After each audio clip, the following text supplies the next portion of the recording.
Okidoki. Hace 8 días yo les dije que les iba a hacer preguntas, ¿se acuerdan? ¿No se acuerdan? ¿No se acuerdan o no quieren que les haga preguntas? ¿Las dos cosas? ¿Qué pasó? Ya ven, no están así. Ya no vean tanto TikTok, porque el TikTok nos hace que tengamos menos retención. No sean así. ¿Qué vimos la semana pasada? ¿Se acuerdan? Religión. Exactamente. Hablábamos acerca de por qué, o sea, por qué la religión, de dónde sale la religión y por qué. ¿Alguien se acuerda? ¿Alguien me puede decir así, en resumen? Exacto, es un instinto que tenemos nosotros por ser aceptados por Dios. Recordemos que hablábamos acerca de que en el momento en el que Adán y Eva pecaron, hubo una separación de parte de Dios. Nuestro espíritu, nuestro espíritu, alma y cuerpo mueren, se separan de Dios, y entonces ahí nuestra necesidad inmediata de querer ligarnos nuevamente con Él, por eso es religión, ¿no? Religar, volverme a unir con Él. Y hoy quiero que hablemos un poco acerca de este libro, porque justamente hay muchas religiones, muchísimas religiones. Hay algunas que son más importantes o más grandes, por así decirlo. Yo aquí las tengo anotadas. El budismo es una de ellas. Estaba yo sacando estas estadísticas y el budismo es de las que aparecen más arriba, curiosamente. El hinduismo, el islam y el cristianismo son las religiones que tienen mayor cantidad de auge. Nosotros nos llamamos o nos decimos cristianos. ¿Por qué razón? Porque seguimos a Cristo, creemos en Cristo, ¿vale? Entonces, este libro es nuestra base, pero muchas veces no lo conocemos, no sabemos de dónde salió, por qué salió, quién lo inventó, por qué lo inventó, y necesitamos conocerlo, al menos a grandes rasgos. No nos vamos a convertir en teólogos, no es la idea, sino al menos tener las bases del conocimiento acerca de él, por si alguien nos llega a preguntar. Porque ¿sabían ustedes que a través de este libro tú y yo vamos a conocer más de la historia del pueblo de Israel que de la de nosotros mismos? Porque aquí está sintetizada toda la historia del pueblo de Israel. Entonces nosotros vamos a conocer más de su historia de los judíos que incluso de nuestra propia historia. Ahora, ¿qué significa Biblia? Libros, exacto, es un compendio de libros o una biblioteca. Aquí no es un solo libro, sino es una colección de libros. ¿Quién sabe cuántos libros son? 66, ¿vale? La cristiana, porque la católica tiene un poquito más de libros ahí que se le conocen como apócrifos, ¿vale? Ok, en este libro fue escrito, bueno, vamos a hablar primero del Antiguo Testamento. Fue escrito en un periodo aproximado de 1000 años. Para los judíos, la Biblia de los judíos se le conoce como el Tanakh, ¿sí? Es un acrónimo, Tanakh, que la primera palabra es el Ta, que son los 5 primeros libros de la Biblia. ¿Alguien se lo sabe? Génesis, Éxodo, Levítico, Número y Deuteronomio. Son 5 libros, los primeros. Ese es el Tanakh, que significa la ley. Es la ley de Moisés. Él los escribió. Yo apenas en la semana leí un meme, y yo también veo a veces memes, no se espanten, donde decía en Éxodo: y Moisés era un bebé hermoso. ¿Y quién escribió Éxodo? Moisés, ¿no? Qué cosa curiosa, ¿no? Él se echó porra solito. Entonces, el Tanakh es un acrónimo en el cual el Ta, la primera Ta, es el Torah. ¿sale? Ustedes cuando escuchen la palabra Torah, es los 5 libros de la ley de Moisés: Génesis, Éxodo, Levítico, Número y Deuteronomio. Si no me creen, pues ustedes los pueden leer en el índice de su Biblia, los que todavía traen Biblia física, ¿sale? Ahí están, los primeros 5, ¿vale? Y luego viene otra que se llama Nebeim, que es el Na, Nak. El Na es Nebeim, que son los profetas, ¿vale? Porque muchas veces podemos cometer el error que pensamos que todo esto está en orden cronológico, y no es así. Hay historias que se entrelazan, ¿vale? Del Génesis a Deuteronomio podríamos decir que va en orden cronológico, pero de ahí en adelante ya empieza a haber entrecruzamiento de historias. Y este Nebeim está compuesto por los profetas. Dentro de él está Josué, Samuel, Reyes, Isaías, Jeremías, y varios ahí, ¿vale? Entonces, el Nebeim, ¿mande? Crónicas, no, Crónicas es no, sí, de hecho sí, Crónicas está dentro del Nebeim. Y la última palabra, el Ketubim, son los libros proféticos de sabiduría y narrativa. Perdón, ahí entra Crónicas, porque son narrativa. Ok, les voy a decir a grandes rasgos cómo está esto. Todo el Antiguo Testamento, volvemos a insistir, de Génesis a Deuteronomio, ¿qué son? La Torá o la ley de Moisés, ¿sale? ¿Cómo fue la cosa? Bueno, en el Génesis vamos a encontrar al principio cómo Dios creó el mundo, ¿sale? Y luego viene la parte donde viene la historia del arca de Noé. ¿Han oído la historia del arca de Noé? Vienen muchas historias, pero de las más relevantes está el arca de Noé, pero también viene la más importante de Abraham. ¿Por qué de Abraham? Porque de a él es donde empieza Dios a decir: de ti voy a crear una gran nación, ¿sale? Y de ahí se desembocan un chorro de historias, que eso sigue estando en el Génesis, ¿vale? El Génesis concluye con el pueblo de Israel entrando a la tierra de Egipto. Porque recordemos que hubo una hambruna muy fuerte que Dios, a través de José el Soñador, que lo conocemos como José de los Sueños, manda a traer a su pueblo de Israel a la tierra de Egipto. Y pasaron muchos años, aproximadamente 500 años, que el pueblo de Israel estuvo en Egipto, y al principio eran bien cuates, bien compas, pero cuenta la Biblia que después se levantó un faraón que no conoció a José, y entonces los empezó a oprimir, los agarró de esclavos. Y es ahí donde empieza la historia del Éxodo. ¿Alguien sabe qué significa Éxodo? Salida, ¿sale? Por eso cuando de repente oímos las noticias, no, que en el pueblo de no sé qué del Estado de México hay un éxodo de personas porque hay mucha delincuencia. Éxodo es porque se están saliendo de esa tierra, ¿vale? Éxodo es eso, la salida del pueblo de Dios de la esclavitud de Egipto. Entonces salen de ahí.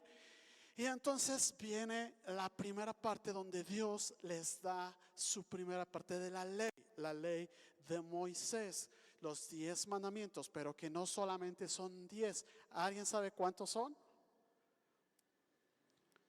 Más de 600 mandamientos, ¿sale? Son un chorro de mandamientos. Viene la ley de Moisés en el Éxodo. Levítico, ¿alguien tiene una idea de qué ese es el libro de Levítico?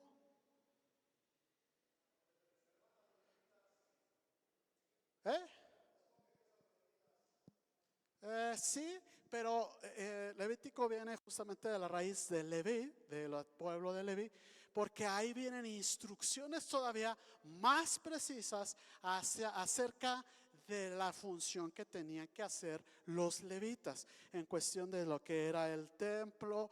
Bueno, en aquel entonces no era templo, era tabernáculo, que era una tiendita que llevaban de un lugar a otro. Después les traigo unas imágenes para que las puedan ver.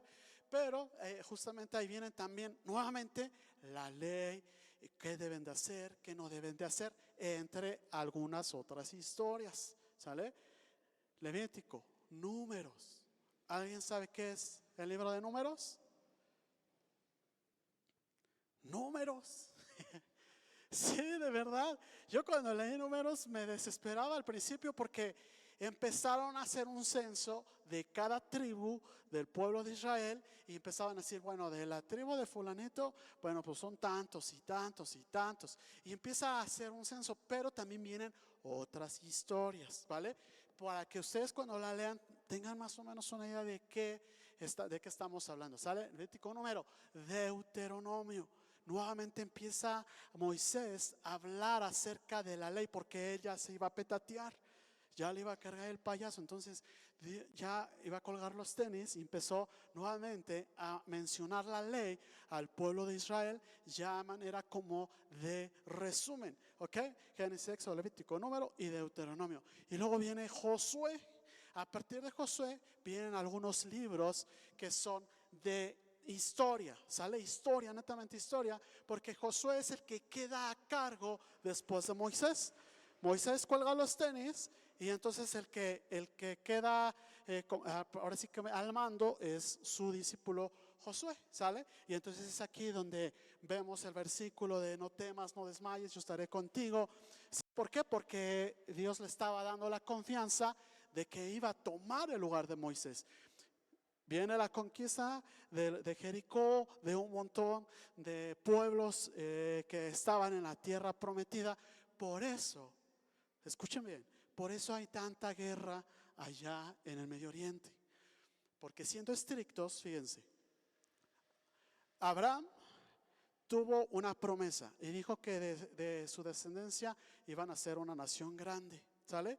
Como Abraham se desesperó y su esposa también le quisieron dar una ayudadita a Abraham y se metió con su sirvienta y tuvieron un hijo que se llama Ismael, ¿sale? Y de ahí salen los islamitas o el pueblo árabe. ¿Va? Entonces, desde ahí empieza toda la bronca. Entonces, cuando ustedes leen toda la historia de la Biblia, van a entender muchas cosas de lo que está pasando allá. ¿Por qué? Porque como también el pueblo de Ismael tiene esa promesa, ellos reclaman su territorio y ellos habían llegado primero a esas tierras. Cuando llega el pueblo de Israel, pues realmente ellos están invadiendo. Por eso ahorita muchos están a favor, otros en contra, pero ya ustedes saben el porqué. Por eso les digo, ustedes van a saber más de historia del pueblo de Israel que de la mexicana. Bueno, José de Jueces, Ruth es una historia de una mujer que da su vida para restaurar ahí una situación de herencia bien interesante, pero es un libro narrativo. Y entonces viene Samuel y luego viene Crónicas, que son libros narrativos. Antes los reyes, lo que ellos hacían era decirle a alguien, ¿sabes qué? Lo que yo haga, tú escríbelo. Por eso se llaman las crónicas, son las crónicas de los reyes, ¿sale? ¿Por qué? Porque ellos justamente dejaban plasmado lo que hacían. Por eso ustedes van a encontrar que cuando leen Samuel y leen Crónicas, van a ver historias que son muy similares, que dicen, esto yo ya lo había leído antes. Sí, porque está contado por otra persona, ¿vale? Entonces Samuel, Reyes, y hay libros que son justamente estos históricos. Y luego vienen los de sabiduría. Los de sabiduría, ¿alguien sabe cuáles son? Proverbios, ¿cuál mes? ¿No? Ese es un poético. Proverbios, Eclesiastés es otro libro de sabiduría. ¿Algún otro? Job. Job es considerado como un libro de sabiduría. Léanlo, está muy rudo, está muy crudo y bien interesante. Porque a veces nosotros nos llegamos a preguntar, pero ¿por qué me pasa tanta desgracia? No, mi hermano, lee Job y ahí te vas a dar cuenta que no te pasa tanta cosa. ¿Sale? Hay libros de sabiduría y luego vienen los profetas mayores y los profetas menores. ¿Por qué son profetas mayores y menores? porque estaban más chaparros y unos más altos. No, simplemente por la cantidad de capítulos que tienen escritos, ¿sale? Por ejemplo, Isaías, Jeremías son capítulos, son libros muy largos y francamente muy difíciles de leer porque trae muchas cosas que dices no entiendo ni papas, ¿sale? Son libros difíciles, pero hay otros profetas que no son de menor importancia, son muy importantes, pero sus capítulos son chiquitos, ¿sale? Son 4 o 5 capítulos, 6, ¿sale? Pero a comparación de Isaías, Jeremías, que son de 40 y tantos capítulos, obviamente son muy grandes, ¿sale? Entonces, el Pentateuco o la Torá dijimos que son los primeros. Sale, 5. Los históricos, Josué, Jueces, Ruth, Samuel, Reyes, Crónicas, Esdras, Nehemías, Esther, son libros históricos, ¿sale? El libro de Esther está bien padre. Si les gustan las telenovelas estilo, así como La Rosa de Guadalupe, lean de verdad, en serio, Esther. Hay libros poéticos, que es justamente el que decíamos que era el de Salmos, Cantares. Profetas mayores y menores, ya los hablamos, los menores son Oseas, Joel, Amós, Abdías, Jonás, Miqueas, Nahum, Habacuc, Sofonías, Ageo, Zacarías, Malaquías, son los chiquitos, ¿sale? No está de más que se los aprendan.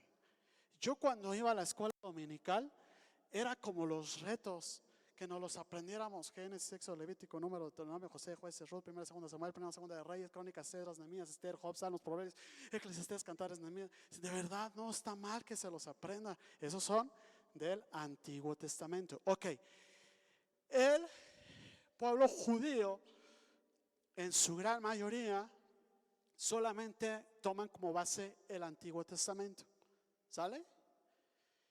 Nosotros como cristianos también consideramos el Nuevo Testamento. ¿Por qué está dividida la Biblia así? ¿Alguien sabe? Ajá, antes de Cristo y después de Cristo, ¿vale? Vamos a dejarlo así. ¿Por qué testamento? ¿Qué es testamento? Una herencia, exacto. Cuando nosotros leemos el Antiguo Testamento, vemos la manera de obtener la herencia de parte de Dios a través de un pacto antiguo que era el de obras, el que tú haces para que puedas obtener. ¿Se acuerdan que les dije que son 600 mandamientos? Bueno, los tienes que cumplir. Si tú estás bajo el Antiguo Testamento o el Antiguo Pacto, tú tienes que cumplir esos 600 mandamientos al pie de la letra. Si fallas en uno, ya chupaste faros, vas para atrás, ¿sale? Por eso había un esquema de sacrificio de animales, donde si tú metías la pata, entonces decías, ching, ya metí la pata, ¿y ahora qué hago? Bueno, entonces se hacía un esquema de sacrificios, que lo vamos a ver mucho más adelante. ¿Por qué? Porque es importante, es simbólico de lo que hizo Jesús en el Nuevo Testamento, ¿vale? ¿Hasta aquí vamos bien? Ok, entonces, el Nuevo Testamento, ¿de qué se trata? ¿Eh? Ajá.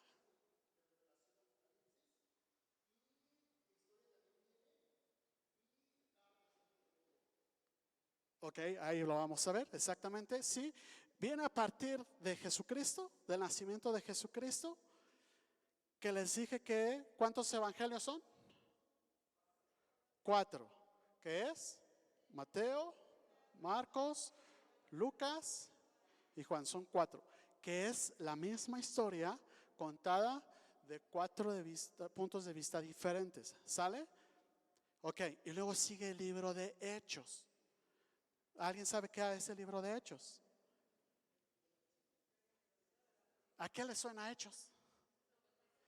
Ajá, exacto, lo que pasó. O sea, ¿qué pasó después de que Jesús no? ¿Y luego qué? O sea, bueno, es Hechos, ¿sale? Hechos cuenta un poquito la parte de antes de que Jesús ascendiera, un poquito antes, pero después se va y los discípulos y los apóstoles se quedaron como los pececitos de Nemo cuando logran salir de la pecera, no sé si la vieron. Se quedaron, ¿y ahora qué? Ajá, ¿y ahora qué? Literal, estaban orando en el aposento alto, estaban orando, intercediendo, y entonces vino el Espíritu de Dios, los ungió y entonces ¡zum! Hubo una explosión porque de ahí empezaron a predicar y empezaron a predicar. Después vienen las cartas Paulinas, y no es porque las haya no es porque las haya escrito una persona que se llamaba Paulina, no, es porque son las cartas de Pablo, Saulo, ajá. Saulo y Pablo es lo mismo, ¿sale? Solo que Saulo, ¿qué hacía? Perseguía a la iglesia, era tan celoso de la ley, de los 5 primeros libros, era tan celoso que cuando empezó a ver a los cristianos dijo, no, estos cuates están locos, y los empezó a perseguir, incluso matar. ¿Sí? Hasta que él tiene un encuentro con Jesús directo, y entonces él es transformado en su vida y empieza a vivir de una manera diferente y empieza a predicar. Está súper interesante. Lean Hechos, lean el libro de Hechos, está súper padre porque él tiene un encuentro real y unos creen que quedó ciego, después recuperó la vista y ya empezó a predicar. No, fue un proceso que él llevó de varios años en el cual se estuvo preparando, aprendiendo, conociendo de la palabra de Dios, y entonces él empieza a predicar, pero se cambia el nombre, así como el levita, ¿cómo se llama? Joan Sebastián, ¿no? Te voy a cambiar el nombre, ¿no? Se cambia el nombre porque aunque Pablo y Saulo significa lo mismo, no nada más que uno es en griego y el otro es en hebreo, dijo, no, yo ya no me quiero identificar con ese nombre y soy Pablo, ¿vale? Entonces empieza a escribir. ¿Pero por qué escribe? Nada más porque le encantaba escribir. La verdad es que no. Él, la mayoría de sus cartas las escribe estando en la cárcel. Él lo que le gustaba era predicar, evangelizar, llevar la palabra de Dios. Pero les voy a explicar cómo trabajaba Pablo. Pablo de repente llegaba aquí a Ciudad Nezahualcóyotl, se paraba en medio de este palacio municipal y empezaba a ver a los fariseos y los empezaba a cuestionar, armaba un alboroto y entonces empezaban unos a discutir con él, pero muchos les causaba como que, órale, este cuate, ¿qué onda? Entonces muchos se acercaban a él y les decía, vénganse para acá, y entonces los empezaba a preparar, los empezaba a enseñar, los empezaba a guiar, y entonces ya se formaba la iglesia de ahí de Nesa, ¿no? Nesa 1, y entonces se iba a Chimalhuacán, ¿no? Y entonces ahí en Chimalhuacán aplicaba la misma. Empezaba a predicar en las calles y de repente, que todo que. Bueno, y entonces los que estaban interesados se los llevaba y los empezaba a preparar, los empezaba a enseñar. Pero ya tenía 2 iglesias, ¿no? Y entonces era la forma en la que él trabajaba. Pero de repente, estando en un lugar, les llegaba el chisme. ¿Qué crees, Pablo? Que los de allá de Nesa que les predicaste ya están haciendo esto, ya están haciendo lo otro. Y decía, no puede ser, estos carnales, ¿qué onda? Entonces agarraba y les redactaba una cartita. La que más me encanta es la de Gálatas.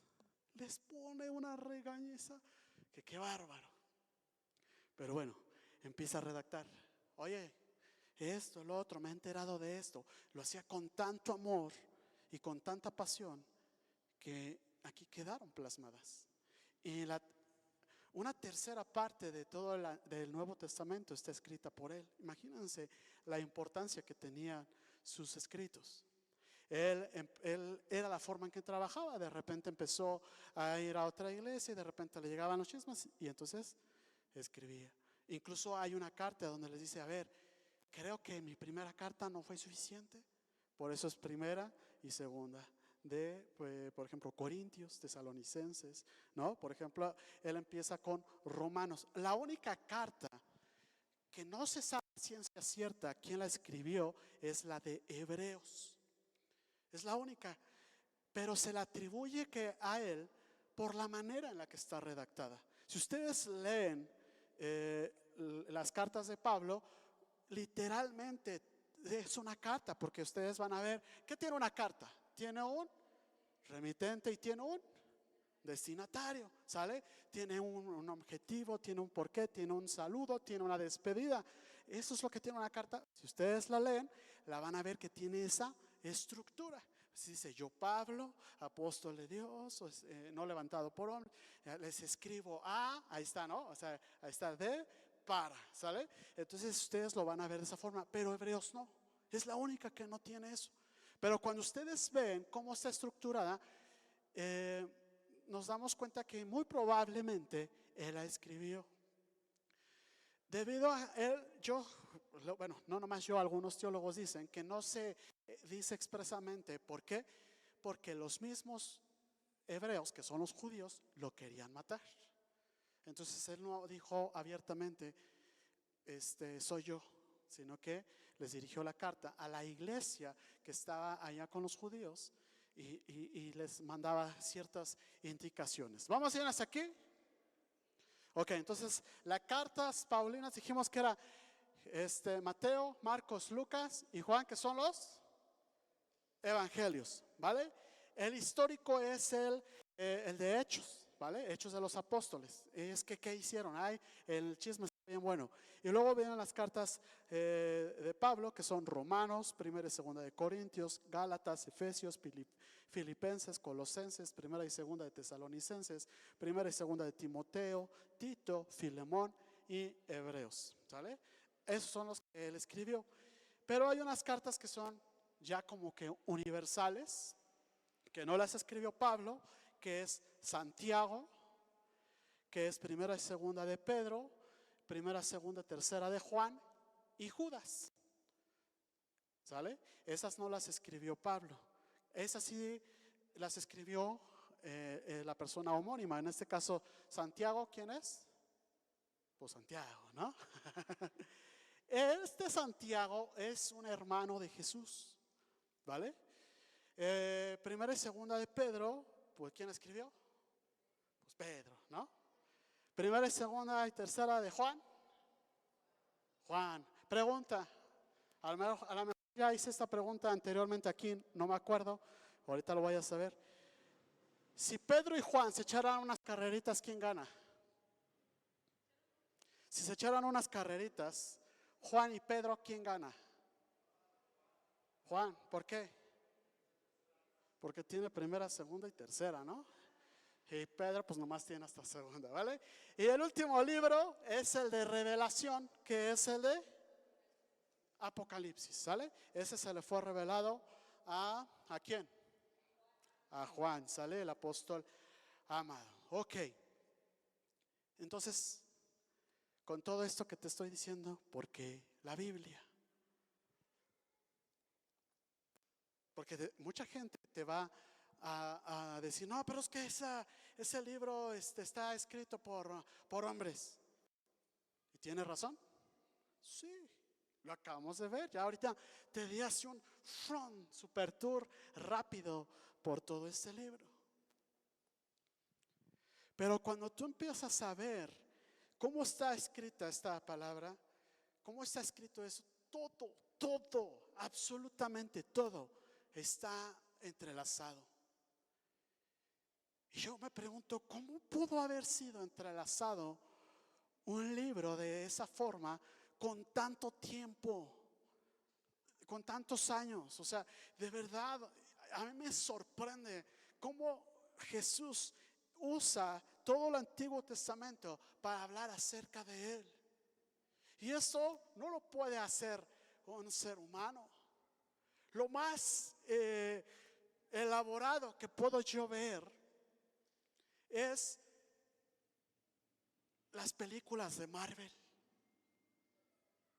¿no? Porque están todas entrelazadas y de repente si tú ves una película y dices: ay, órale, esto no lo había notado.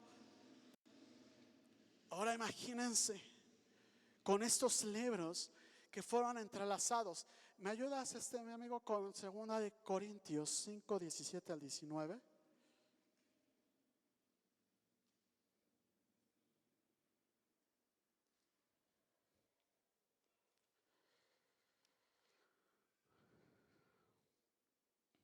Porque ese es el propósito de este libro. Ese es el propósito de este libro. Dice: De modo que si alguno está en Cristo, ¿qué va a pasar? Nueva criatura es. Las cosas viejas que pasaron, he aquí, todas. ¿Sale? Mi papá me encanta porque siempre que lee esa palabra de todas, hace énfasis, ¿no? Todas es todas, ¿va? Dice, todas son hechas nuevas. Porque nosotros vimos la semana pasada acerca de cómo mi relación con Dios fue fracturada a causa de mi rebelión, a causa de mi rebeldía. Y toda la historia del Antiguo Testamento habla acerca de un pueblo que se quiere relacionar con Dios, pero mete la pata y una vez más es separado. Porque siempre el ser humano tiene la tendencia de querer definir lo que es bueno y lo que es malo. No va y le pregunta a Dios, sino que lo hace por sí mismo. Todo el Antiguo Testamento, una tras otra vez. Tú ves en el Edén, meten la pata a Adán y Eva. Pero después vemos que Dios quiere restaurar, levanta a un hombre que se llama Noé. Noé o Cie, no sé, pero levanta a Noé y entonces le dice, levanta un arca, vas a crear un arca para que tú y tu familia empiecen otra vez, empecemos de nuevo, ¿va? Y entonces crean el arca, pero ¿qué creen que hizo el buen Noé? Volvió a meter la pata. Y dices, no puede ser. Y luego de repente tú ves una historia de un hombre con Abraham, que nuevamente Dios le da su promesa. ¿Y qué creen que pasó? Agarró a la que no era. Y otra vez. Y así, historia tras historia tras historia. Pero Dios no se equivoca, estaba preparando todo ese camino para que llegara en un punto, llegara Jesús y a través de él, dice, de modo que si alguno está en... Ok, yo hace ratito les mencioné acerca de la ley de Moisés. ¿Cuántos mandamientos? Más de 600 mandamientos, más 613, no me acuerdo. Más de 600 mandamientos, en el cual si tú no estás en Cristo, la otra forma que tienes para nuevamente unirte a Dios es a través de su ley. No hay de otra. ¿Sale? O es la ley o es Cristo. Ok. ¿Quién conoce la ley de la gravedad?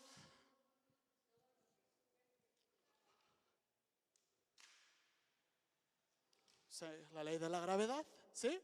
Si yo me aviento, ¿qué va a pasar? ¿Sí? No me voy a aventar. Ya las rodillas ya no me funcionan igual. ¿Es una ley? ¿Sí o no? Yo puedo decir, no, pero yo no creo en esa ley. No, yo no creo en esa ley.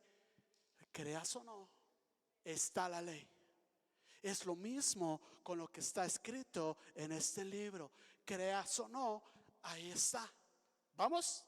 Ok. Todos estamos bajo la ley. Quieras creer o no. Fallas, pecas, tienes consecuencias. ¿Sí o no? ¿Todos bien? Ok. ¿Quién conoce la ley de la aerodinámica? ¿Saben qué dice esa ley? Que si hay un cuerpo lo suficientemente aerodinámico y mantiene una velocidad constante, se va a mantener en el cielo. Por eso podemos ver los avionzotes, por eso podemos ver las aves del cielo y poder volar, ¿sí? Ok, ellos están en contra de la ley de la gravedad. No, es otra ley, pero que no chocan, son compatibles. Eso es lo que es Jesús. Jesús, por medio de su obediencia, porque Él sí cumplió toda la ley, Él es nuestra ley de aerodinámica. Por eso dice que si alguno, ¿qué? Está en Cristo. ¿Qué pasa si yo voy en el avión bien feliz y de repente digo, ¡ay, ya me voy! Me caigo y me rompo toda la maceta. ¿Cuál es el requisito aquí? Cristo, mantenerme en Él. Si alguno está en Cristo, lo vamos a ver más adelante, más detallado, porque eso está súper loco. Lo que yo quiero hoy que veamos es, mira, siguiente versículo, amigo, porfa. Porque dice lo siguiente, y todo esto proviene de Dios, ¿sale? No viene de ti, no viene de mí, viene de... Dice, que ¿qué pasó? ¿Quién nos reconcilió consigo mismo por medio de Cristo? Por Cristo. O sea, estábamos peleados con Dios a causa del pecado. ¿Sí o no? ¿Sí o no? Ok. Estábamos peleados. No podíamos acercarnos a Dios porque había una barrera que no me permitía acercarme. ¿Cuál era esa barrera? El pecado. Entonces viene Jesús y me reconcilia con el Padre. Pero si no hay Cristo, yo no me puedo reconciliar con el Padre.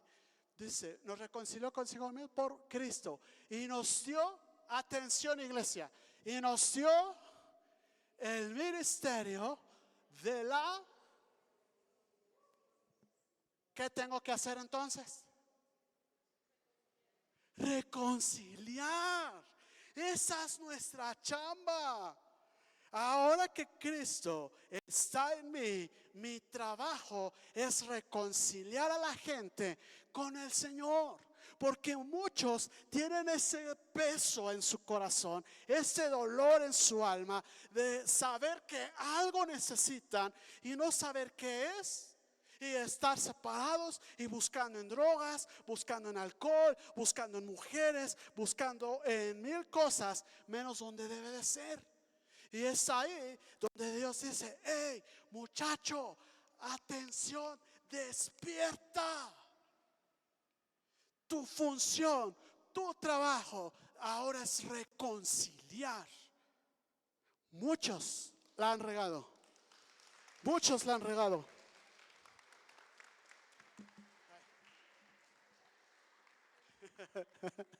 Muchos la han regado. Todos la hemos regado, ¿sí o no? Todos la hemos regado. Las rodillas, ¿verdad? Las rodillas. La hemos regado, todos. ¿Sí o no? Pero cuando recibimos el amor de Dios, nos mete a su presencia. Yo puedo disfrutar de Él. Y ¿sabes qué? Lo vamos a ver más adelante. Pero yo quiero que tú veas nuestra función, porque a veces dudamos de lo que Él nos ha dado y de que podamos hacerlo. Ahorita Dios está diciendo, hey, es su trabajo. Por eso el enemigo es tan sutil, pero tan astuto, que cuando la regamos, lo primero que queremos hacer es escondernos. Lo vimos la semana pasada.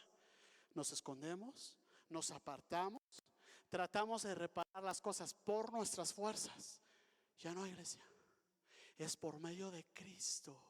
Si yo estoy en Cristo, por eso dice que tenemos abogado con Él. Porque si metemos la pata, lo primerito que tú y yo tenemos que hacer es ir a los pies de Cristo. Hablábamos hace ratito, no hay lugar. Qué bonito, ¿no? Más grande que estar a tus... Pero ¿qué dice al principio? A tus pies entrego lo que soy. Me gusta ese lugar de mi seguridad, donde nadie... Ya le entendimos por qué cantamos esas cosas. Por eso, porque en sus pies no hay condenación, no hay señalamiento. Por eso decía que el que está en Cristo, nueva criatura. Dice el ministerio de la reconciliación. El que sigue, mi amigo, dice que Dios, gloria a Dios, dice que Dios estaba en Cristo, ¿sale? O sea, ahí estaba Dios con Cristo, que haciendo, reconciliando consigo al mundo, estaba ahí. Cuando, oh, qué fuerte, cuando Cristo estaba en la cruz, por eso vamos a tener Santa Cena el domingo, pero cuando Cristo estaba en la cruz, Él estaba cargando todo tu pecado, tu falta, todo lo malo que tú hayas hecho. Él lo estaba cargando en ese momento. Y por eso dijo: Señor, perdónalos. Perdónalos, no saben lo que hacen. Lo que estaba pasando en ese momento era reconciliar para que tú pudieras entrar directamente con Cristo. Dice: no tomándoles en cuenta a los hombres sus pecados. Wow, qué liberador debería de sonar esto, porque Él ya no te toma en cuenta tus pecados. Ya no. Él ya no ve lo que hayas hecho. Cuando tú decides ir a Cristo y decides darle a Él, rápidamente les voy a hacer el porqué de los sacrificios, porque es importante. Davicho, ven, hijo, porfa. Él es mi hijo, ¿sale? En el Antiguo Testamento había un esquema de sacrificios, en el cual, dependiendo del pecado que habías cometido, era lo que tú tenías que presentar. Pero había uno en particular que se presentaba, que era el de cada año por el perdón de todos los pecados. Y se ofrecía un cordero, pero ese cordero no tenía que tener ninguna mancha, tenía que ser perfecto. No tenía que tener las orejas chuecas, no tenía que estar cojo, tenía que ser perfecto. Y no nada más era así como que a ver una vueltecita, no, tenían que observarlo durante un periodo de tiempo para ver que ese cordero fuera perfecto. Por eso cuando Jesús le dijo a la gente, a los fariseos: ¿alguien puede acusarme de pecado? Y le dijeron: no, porque estaba siendo observado. Estaban poniendo sus ojos en de él. Entonces este corderito tenía que ser perfecto. ¿Por qué razón? Porque entonces lo que pasaba es que iban con el sacerdote y la persona que pecaba ponía su mano en la cabeza. Y entonces el que pecaba empezaba a decir: yo cometí esto, yo cometí el otro, yo hice aquello, yo hice el otro. Y lo que literalmente estaba pasando es que todo mi pecado estaba siendo depositado en ese cordero. Todo lo malo mío estaba siendo depositado en él. Y entonces el sacerdote le entregaba el cuchillo a esa persona que había pecado. Y entonces lo que hacía era: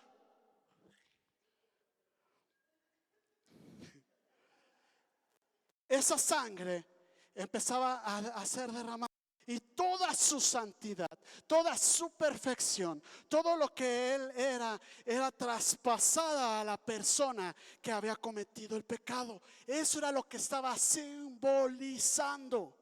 Por eso dice que el cordero que quita el pecado. ¿Por qué? Porque esto que pasaba era un simbolismo, y decía que cubría pecados. No lo quitaba, lo cubría. Pero con Jesús dice que he aquí, cuando Juan el Bautista de repente voltea a ver a Jesús para ser bautizado, dice: ¡ah! He aquí el Cordero de Dios que quita el pecado del mundo. ¡Pah! ¿Te das cuenta? ¿Por qué? Porque lo que estaba pasando, que cuando Cristo estaba con la cruz, toda la maldad del mundo estaba siendo depositada. Todo el pecado, todas las violaciones, todos los asesinatos, todo lo malo estaba siendo depositado en Cristo. Y Cristo, toda su santidad, toda su perfección, se la estaba entregando a todos los que decían: yo creo en Él, que Él me ha salvado, me ha rescatado.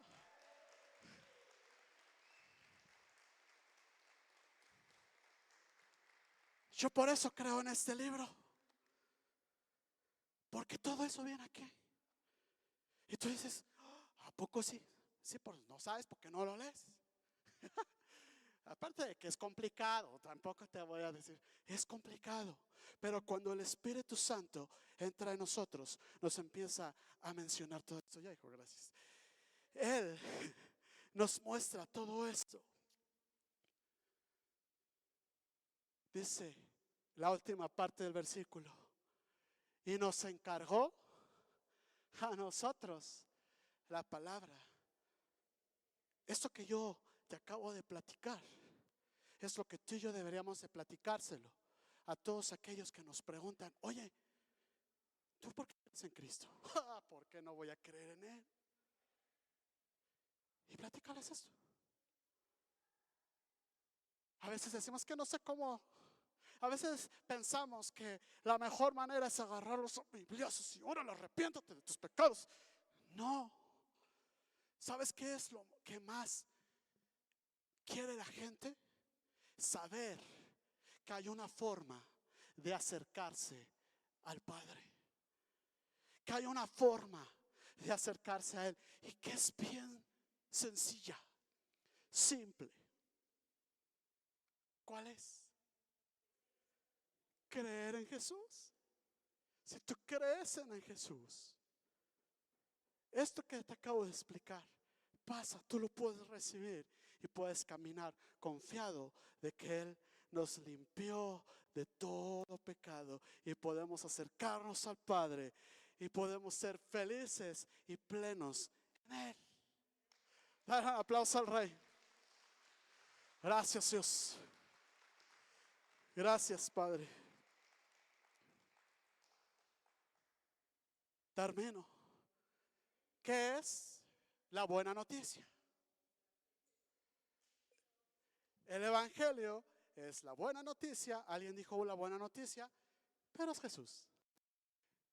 Para que sepan la etimología o por qué sale la buena noticia, porque a veces no sabemos.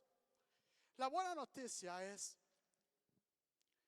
porque en aquella antigüedad, cuando no había WhatsApp y empezaban las guerras, no había forma de saber si las guerras habían terminado. Entonces mucha gente iba y se resguardaba en lugares seguros, incluso en el bosque.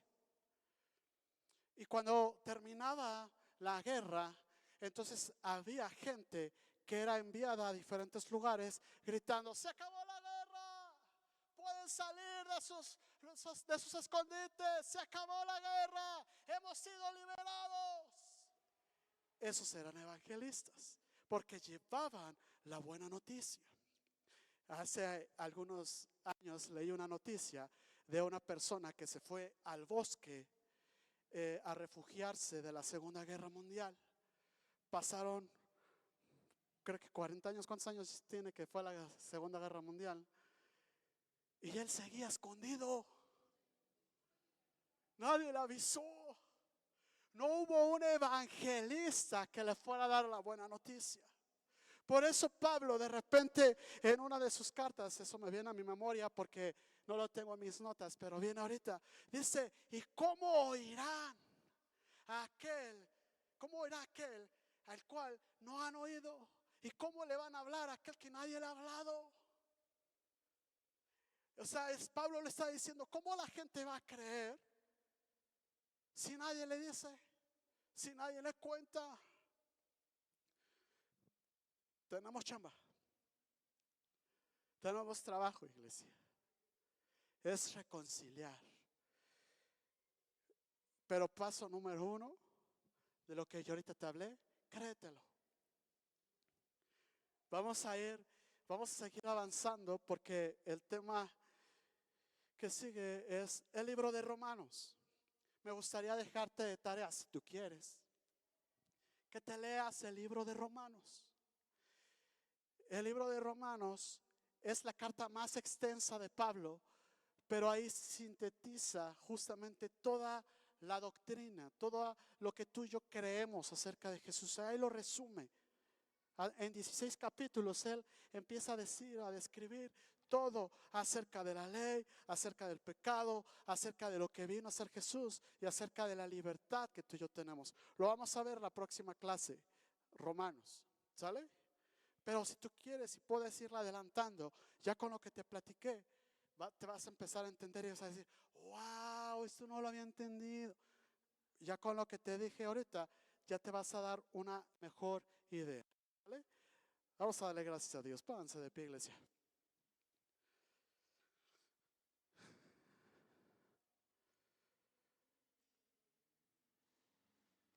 Papito, gracias. Gracias por tu palabra. Gracias por lo que nos hablas, nos enseñas, nos instruyes. Gracias, Padre, porque realmente estoy asombrado de las maravillas que tú hablas a mi corazón. Dios, te pido que seas tú, Señor, trayendo revelación a mi vida. Que esta semilla, Señor, caiga en buena tierra, empiece a crecer y empiece a dar fruto, Señor, pero un fruto muy bueno, Señor. Te pido que seas tú, Señor, a través de tu palabra que comienza a obrar. Que seas tú, Señor, trayendo a mi corazón un nuevo entendimiento de lo que tú quieres para mi vida, Señor.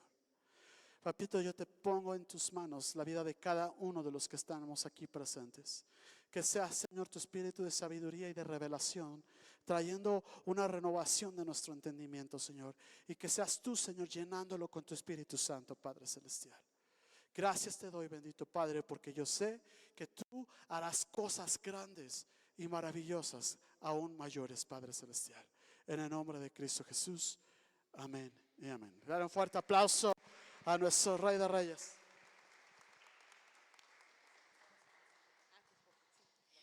Tenemos la cabeza volada, ¿verdad? De todo lo que Dios está hablando, de todo lo que Dios está haciendo. Y bueno, vamos a darle a Dios las gracias. Amado Padre Celestial, te damos muchas gracias, Jesús. Gracias por todo el amor que tú depositas, Señor. Gracias, Papito hermoso, por los cuidados, por la provisión que tú nos das, Señor. Papito hermoso, hoy en amor traemos lo que es tuyo, papá. Nuestros diezmos, nuestras ofrendas, Señor, con el entendimiento, Dios, que a ti solo te devolvemos, Dios, porque todo es tuyo. Oramos, Padre, para que tú nos